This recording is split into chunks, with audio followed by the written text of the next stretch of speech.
est observé partout sur la planète. Est-ce que vous en êtes conscient? La force se situe sur une stratégie où chacun conserve son unicité et collabore avec les autres. L'avez-vous remarqué? Qu'on parle d'Alexis Cossette-Trudel, qu'on parle de Dan Pilon, José Turmel, Éric Daou, Daniel Saint-Hilaire. Merci Dan de faire partie maintenant du conseil d'administration de la Fondation. Mel Goyer, merci de te joindre également comme administratrice à la Fondation et merci d'avoir organisé l'événement à Montréal hier. Je veux juste plus fort, parfait. Je vais revenir sur un élément qui m'a profondément déplu concernant un citoyen ou un groupe de citoyens qui s'en sont pris à un journaliste. Je le sais que les journalistes disent de la bullshit, ils le savent eux-mêmes, ils travaillent pour leur chèque de paye, mais il faut rester pacifique. Ça, c'est très important. OK? C'est très, très important. On a le droit de leur dire qu'on les aime, même s'ils sont traîtres envers leurs propres enfants. Un jour, ils vont se réveiller, ils vont se joindre à nous, ils vont avoir la peur aux fesses, ils vont tourner de base, c'est toujours ça qu'ils font. OK? Alors, on ne s'inquiète pas pour ça. Aujourd'hui, je vais parler de responsabilisation individuelle. C'est super important. Parce qu'on a beau manifester, mais manifester, c'est un élément parmi tant d'autres. Il faut être dans l'action. Et pour être dans l'action, ça prend des outils. Et je vais tenter en toute humilité de vous communiquer des modèles qui ont agi avec des outils qu'ils avaient. La mission de la Fondation, c'est de protéger vos droits et libertés en étant financé non pas par les gouvernements comme le sont les médias, mais par vous, chacun de vous, chacun des humains souverains que vous êtes, qui avez décidé à partir de maintenant de prendre votre destinée en main et de reprendre le pouvoir qu'on vous a usurpé.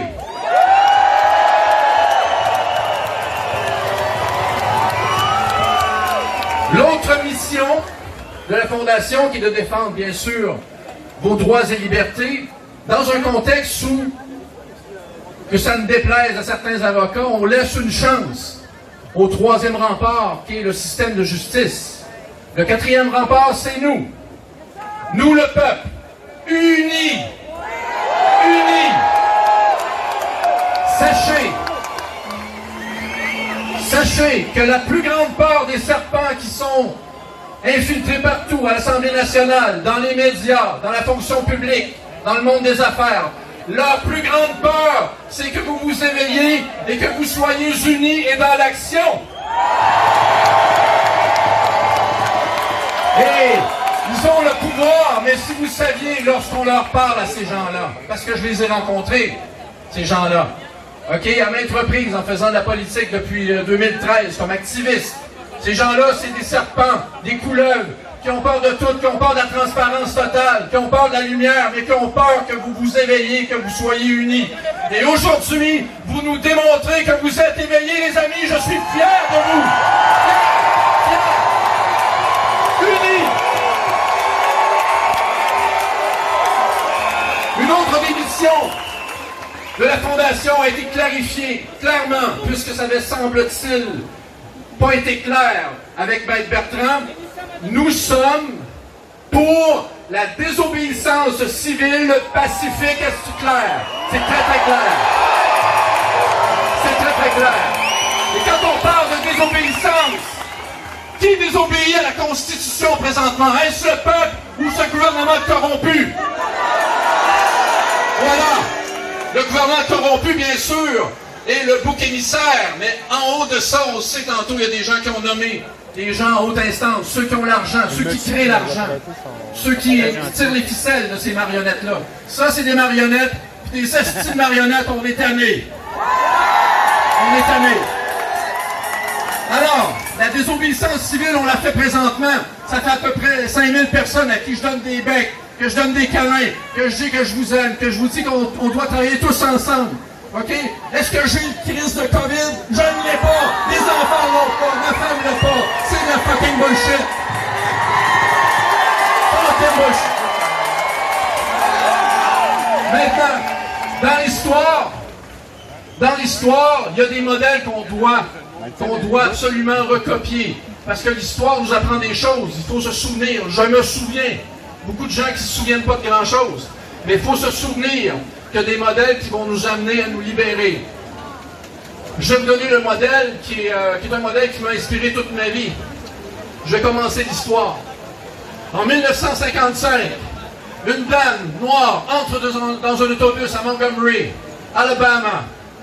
Loi de ségrégation raciale, où les Noirs devaient s'asseoir à l'arrière de l'autobus. Cette dame refuse de céder son siège à un homme blanc. Elle a un ticket de 15 $. Aujourd'hui, ça vaut 75 $. Et il y a un homme qui vient la rencontrer. Il s'appelle Martin Luther King. Martin Luther King. Un homme qui a fait la désobéissance civile et qui, à tous les troisièmes jeudis de janvier, est fêté par les avocats et les juges américains. Mais c'est quelqu'un qui a désobéi à des lois injustes. Cessez d'avoir peur. Cessez d'avoir peur. Si on veut changer des choses, il faut prendre des risques. OK, il faut désobéir. Un jour, Martin Luther King a dit ceci: j'ai un rêve. J'ai un rêve. Un rêve que mes 4 enfants, un jour, ne seront pas jugés par la couleur de leur peau, mais par la couleur de leur tempérament. I have a dream. A dream that my 4 children would no longer be judged by the color of their skin, but the color of their temper, all right? The temper, le courage, le tempérament. Je vais vous parler de quelque chose. Il faut tout risquer, à mon avis, dans un contexte actuel où nous entrons dans ce que Maître Dury appelle une tentative de coup d'État qui porte le nom de nouvel ordre mondial. C'est un sujet tabou, mais c'est un sujet qui est réel. Si vous voulez conserver vos privilèges, votre piscine, vos maisons, vos titres professionnels, à quoi ça va servir d'avoir ça quand vos enfants vont aller à l'école avec des plexiglas, des masques, vont être double vaccinés, vont être traqués électroniques? À un moment donné, il va falloir faire preuve de courage. Et le courage, c'est chacun de vous, chacun d'entre vous, qui êtes des vecteurs du changement, qui êtes des leaders de votre propre personne, qui allez devoir cesser d'avoir peur. La clé est là, la peur. Peur de quoi? Peur du jugement des autres. La pire prison que vous avez, que nous avons, il faut toujours travailler là-dessus, c'est le jugement que pourraient avoir les autres de ce qu'on pense. Mais là, vous allez devoir choisir entre le jugement de l'autre et l'avenir de vos enfants. OK? Tout risquer pour tout perdre. Et vous allez tout gagner. Pour tout gagner, pardon, c'est ça. Tout perdre pour tout gagner, c'est ce que je veux dire. Alors maintenant, je vais y aller avec 2 postulats d'un gars qui m'a inspiré toute ma vie. Son nom, c'est Anthony Robbins. Alors, son postulat, c'est qu'il n'y a pas d'échec dans la vie. Il y a juste des résultats. OK? Ceux qui ont peur de l'échec, ou ceux qui échouent jamais, c'est ceux qui ne foutent rien. OK? Donc là, on va foutre quelque chose. OK? On va se prendre en main, on va conscientiser nos prochains et on va également désobéir civilement si ça nous le dit. Écoutez, je vais parler aux restaurateurs. OK? Vous êtes en train de subir un affront qui est incroyable. Il y a plusieurs restaurateurs qui vont faire faillite. À un moment donné, il va falloir que vous mettiez vos culottes. Même chose pour tous les commerces qui avaient été jugés non essentiels. OK? Donc, il ne faut pas avoir peur. Il faut se prendre en main. Donc, il n'y a pas d'échec, il y a juste des résultats. C'est lorsqu'on veut atteindre un objectif, ça ne fonctionne pas le premier coup. On change notre approche, puis on recommence. On se retrousse les manches, comme disait un certain Jacques Parizeau. Maintenant, ce qu'il faut comprendre, le deuxième point, c'est que tout ce qui est autour de vous, OK, vous en êtes responsable. Tout ce qui arrive, vous en êtes responsable. C'est pas la faute des autres si on est rendu là. OK, on a vécu dans une société de consommation, du pain et des jeux. On est endormi, on n'a pas vu le train passer, mais là, on le voit le train, puis il est l'heure qu'on se réveille. OK? Fait qu'il n'est jamais trop tard. It's never too late. The time is always right to do what is right. C'est Martin Luther King qui C'est ça, il n'est jamais trop tard pour faire ce qui est bien. Maintenant, pour se prendre en main, je vais vous donner, en terminant, je commence à être un petit peu mouillé, je vais vous donner les 7 qualités d'un grand leader de sa personne. Okay, vous êtes un leader de votre personne, vous êtes souverain de votre personne, vous allez récupérer votre souveraineté, mais je vais vous donner les trucs qu'Anthony Robbins donne. C'est super important. Depuis l'âge de 18 ans, je les applique, puis c'est pour ça que j'ai une tête de cochon, que je lâche pas. Okay? Première qualité du grand leader. Vous êtes tous des grands leaders. La passion. Soyez passionnés. OK, mettez la part de côté, la vie est belle. OK? Vous avez des beaux enfants, vous avez des belles familles. On vit dans une belle société, on a tout pour être heureux. On va récupérer ce qui nous appartient. Soyez passionnés.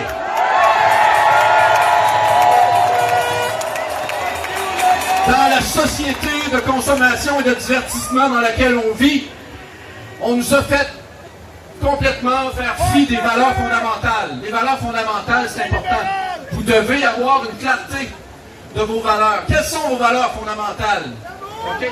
L'amour, la liberté,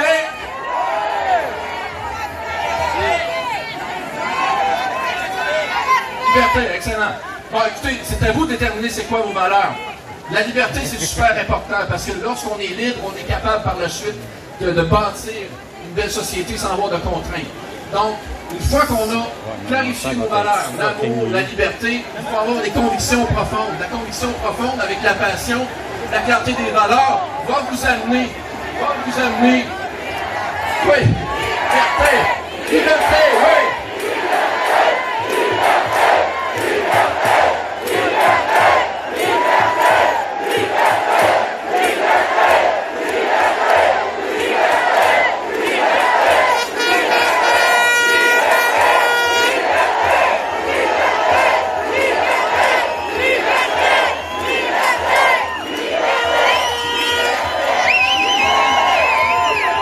C'est important, une fois que vous êtes un leader de votre personne, de vous communiquer clairement à vous-même quelles sont vos valeurs, vos convictions, votre passion, et de le communiquer clairement aux autres.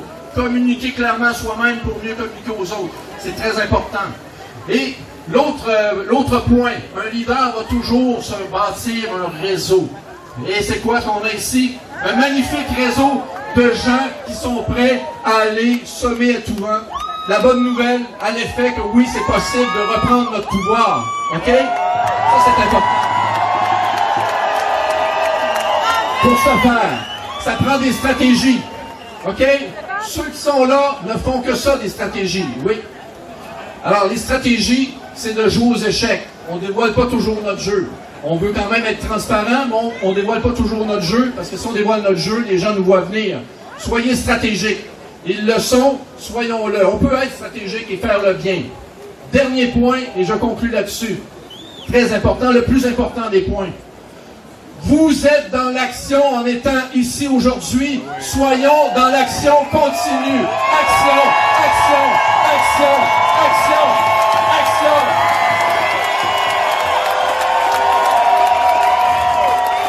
Et le but ultime, c'est l'unité.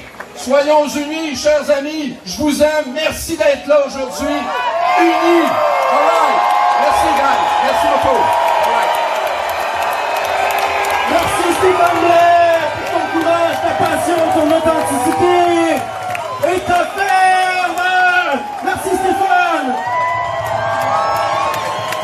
Et maintenant, on est rendu à faire une deuxième